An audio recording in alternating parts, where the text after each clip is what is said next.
From Hollywood, it's time now for... Johnny Dollar. Al Centella at police headquarters, Johnny. Yeah. You hear what happened at the Criterion Theater after the show last night? I was off duty when you called, but Sergeant Rogers gave me a fill-in this morning. So somebody tried to drop a sandbag on Amy Bradshaw backstage. Yeah, a real near miss. You still think these attempts on her life are publicity stunts? No, it looks like your hunch was right. I'll have a couple of my boys keep an eye on Amy. Thanks. Johnny, you wanted to know the whereabouts of this guy, Bill York, the husband Amy separated from. What have you got on him, Al? 768 West 4th Street, down in Greenwich Village. Thanks, I'll check it.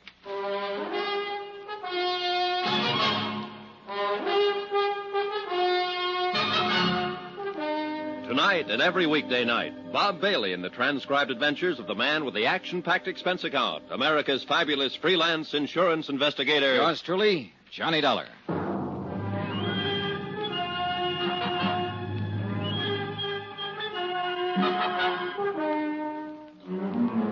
New York City, expense account submitted by Special Investigator Johnny Dollar. To the Home Office, Northwestern Indemnity Alliance, Hartford, Connecticut. The following is an accounting of expenditures during my investigation of the Amy Bradshaw matter. Expense account item 8, $275. Taxi from my hotel to Greenwich Village to try and locate a writer named Bill York, who had separated from Amy 6 months ago. Amy was a good actress, but she couldn't hide the fact she was plenty scared by the attempts on her life in the last 3 days. My hunch was it was someone close to Amy, and Bill York was very much on my list. After all, he was the beneficiary on her life insurance policy. I hadn't been to this part of the village in 2 or 3 years, but from the looks of it, it hadn't changed a bit. Defiantly shabby and run down. A few beards here and there, a few gals with long, straight hair. Bookstores and bars, side by side. I checked at the address Al Centella had given me. It was a beat-up old rooming house. You come down here to interview the famous writer, something like that? Not exactly. Too bad. Here I thought you wanted to carry my message to America. No, I'm afraid that's a little out of my department, Mr. York. Amy did mention that you were a writer. I can tell you exactly what she said. She said, you know, Bill's a writer, sort of, right? Well, as a matter of fact. Amy always felt it necessary to apologize for me. That was one thing about our marriage that was always so charming. Well, look, I didn't come here to discuss your marriage, York. I don't know what you're so bitter about. It's none of my business. Why, Dollar, what do I have to be bitter about? Here I am, an artist, living an unfettered life of freedom in Greenwich Village. What more could I ask? I guess I haven't read any of your books. Don't worry about it. You're in good company. You and the publishers. Oh, that's too bad. Must make a little problem in the grocery department. Oh, that doesn't worry me. You see, one can always manage to live comfortably in hock. Oh? And if one is willing to hock his soul, of course the returns are much greater. I don't get you. That's not surprising, because nobody else but me would call it my soul. It's just the manuscript for an unpublished novel. 3 years of work and sweat and pain. But my clever pawnbroker, Mr. Pomeroy, has a fair idea what it means to me. Mike Pomeroy, Amy's agent?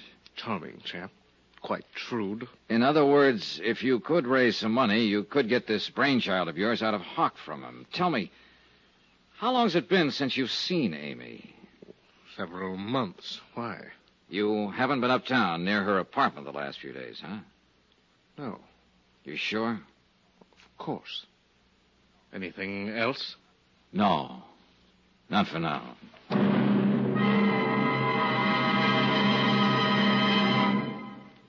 We will continue with the Bradshaw matter in a moment. Friends, how'd you like to thrill your favorite youngster with some of the most exciting toys of the year? Picture the breathless excitement of any child surrounded by 6 gaily colored balloon-like giant animals up to 3 feet long, and all for the low, low price of just $1. Now, first you get Bounco the Clown with round pot belly and funny nose. Next comes Hoppy the Australian Kangaroo. Third, there's Roscoe the Roller Skating Bear. He's 2 feet tall and looks almost like real. Fourth, there's Whitey the Fat Indoor Snowman. And fifth, Mortimer the Giant Mouse, 18 inches long and sure to scare the whiskers off any cat. That's 5 different giant animals. But now, hold your breath for the most sensational toy of all, the star of the whole Christmas season, the jolly giant talking Santa Claus, guaranteed to make everybody's Christmas a merrier one. He's a big roly-poly happy Santa. He stands erect on 2 legs, is actually over 3 feet tall and 32 inches around. Best of all, he actually talks. Just pull the tape and he says, Merry Christmas for all to hear. He's the biggest, merriest, talkingest Santa ever. Sure to please your youngsters and spread good cheer. Yes, Giant Santa proves there really is a Santa Claus. That's a total of 6 giant animals made of brightly colored, preformed, sturdy latex, which the kids can easily inflate. And the cost, just $1, not for each, just $1 for all 6 of these lovable giants who'll turn your home into a circus parade. And here's a surprise. Mail your order today and you'll also receive absolutely free Peter the Rabbit, actually over 2 feet tall with big red ears almost 9 inches long. But you must send now. Rush $1 plus 10 cents for packing and mailing for each set you want to Giant Animals, Box 1870, Grand Central Station, New York City. If not delighted with every one of your 7 giant animals, return them to the Super Animals Company for a full refund. But keep the giant talking Santa as our gift. Order now. Supplies are limited. Rush $1.10 for packing and mailing for each set in cash, check, or money order to Giant Animals, Box 1870, Grand Central Station, New York City. That's $1 plus 10 cents with your name and address. Mail to Giant Animals, Box 1870. That's Box 1870, Grand Central Station, New York City. Giant Animals, Box 1870, Grand Central Station, New York City.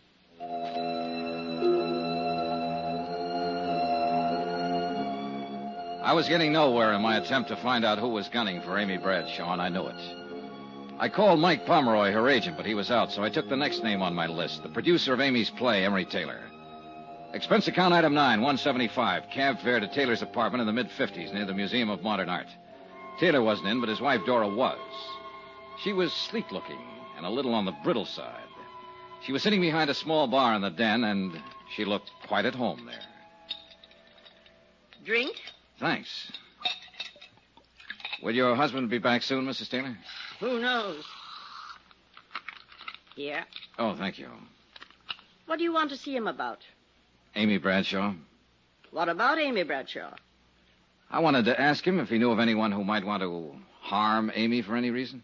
Oh, I could answer that better than Emery. There is someone? There certainly is. Who? Me. Why? Would you like it if your husband was knocking himself out for for a younger woman? Well, now, isn't that part of the business? Is it? That's not all. Amy's hurt plenty of people getting where she is. You think your husband's one of them? I hope not. Who has she hurt, Mrs. Taylor? Do you know Dave Coleman? Her director?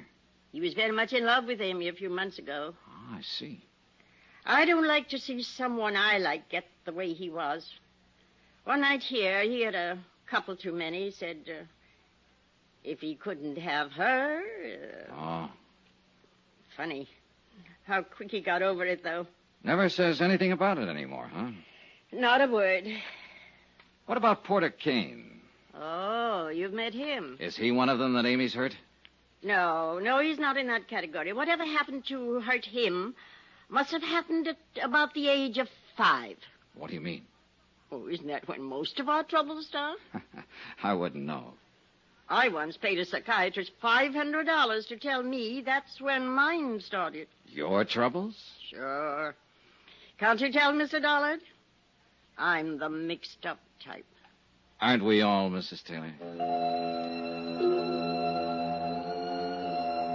I left her, still sitting behind the bar, and somehow I felt sorry for her. But she had given a new lead.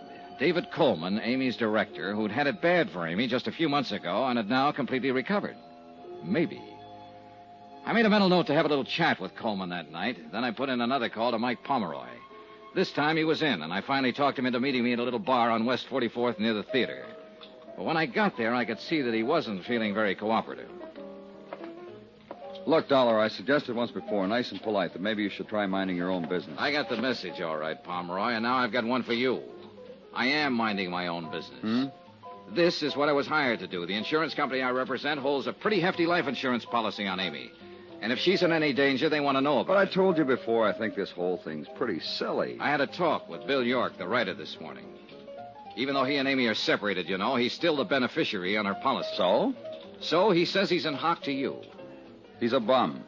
He wasn't doing Amy any good. She was worrying about him. When they split up, I told him as long as he stayed away from her, didn't try to see her, I'd keep him in groceries. I see. But naturally, I wanted some security. The manuscript of his book, for instance?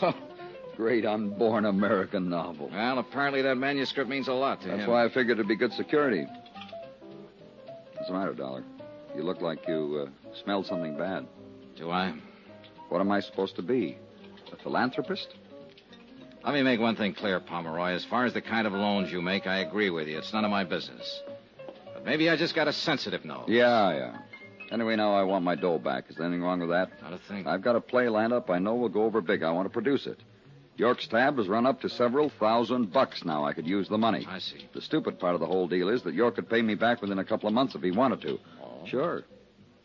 There's a lot of dough floating around to be made in television these days. But that prima donna thinks he's way above that sort of thing. This play you want to produce, Pomeroy, will it star Amy? No. Sheila Mitchell. Oh. Well, thanks for the information. Be seeing you. I doubt it. On my way over to the Criterion Theater, I thought about Pomeroy. A rugged customer. And I felt he was one more who wouldn't let anyone stand in the way of anything he wanted to do. After the show, I picked up Amy backstage and took her back to her apartment. She looked very tired and didn't say much. We said goodnight at the front entrance, and I started walking along the sidewalk. Then I spotted somebody in the shadows across the street again, watching. I could tell from his hat and coat he was the same one who'd been there the night before last. I kept on walking until I reached the corner, then circled halfway around the block to an alley and edged up on him from behind. He didn't see me until I dove at him. Well, Bill York. So, what are you doing here? So you haven't been near Amy for a long time, huh? Except tonight and the night before last, watching her apartment. Darling. Come on, York, start talking. And it better be good.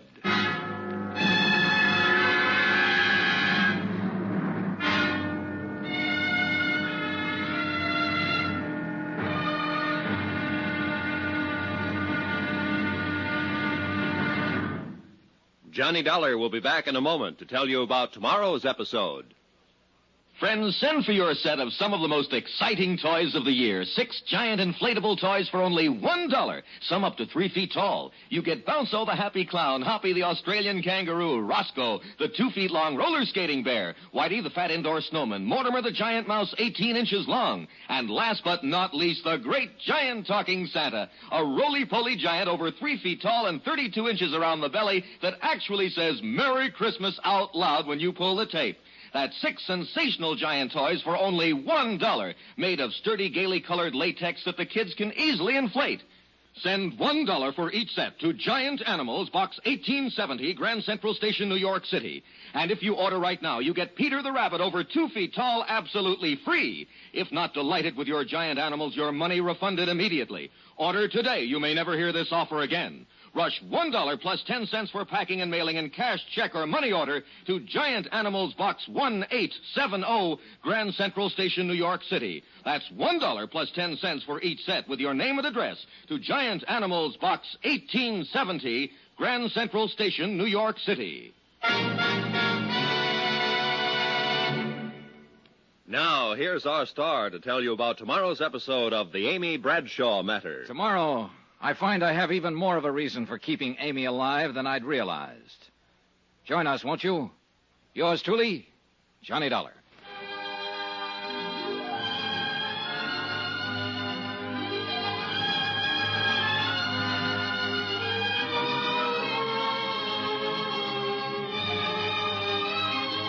Yours truly, Johnny Dollar, starring Bob Bailey, is transcribed in Hollywood. Written by Robert Reif, it is produced and directed by Jack Johnstone. Be sure to join us tomorrow night, same time and station, for the next exciting episode of Yours truly, Johnny Dollar, Roy Rowan speaking.